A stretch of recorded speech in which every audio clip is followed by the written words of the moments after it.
امام علی علیہ السلام سے پوچھا گیا کہ یا علی ادب کیا ہے؟ بس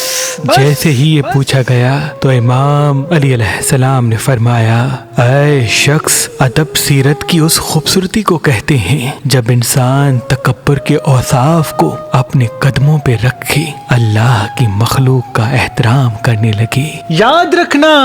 میں نے اللہ کے رسول سے سنا کہ ادب یہ ہے کہ انسان اللہ کی تمام خلقت کو خود سے بہتر اور اچھا معلوم کر کے زندگی گزارے۔ جب بھی کسی بزرگ کو دیکھے تو یہ سوچ لے کہ اس کی نیکیاں مجھ سے زیادہ ہوں گی، اور جب بھی کسی کم سن کو دیکھے تو اس وجہ سے محبت سے بات کرے کہ اس کے گناہ مجھ سے کم ہوں گے۔ جو انسان ادب کے تاج کو اپنے سر پہ رکھ کے زندگی گزارتا ہے تو اللہ اس کے آنے والے مقدر میں ہر آنے والی مصیبت سے اس کو محفوظ رکھتا ہے، کیونکہ ادب ایک معجزہ ہے جس سے آنے والی مصیبت ایسی ختم ہوتی ہیں جیسے وہ تقدیر میں موجود ہی نہ ہو، جیسے وہ تقدیر میں موجود ہی نہ ہو، جیسے وہ تقدیر میں موجود ہی نہ ہو۔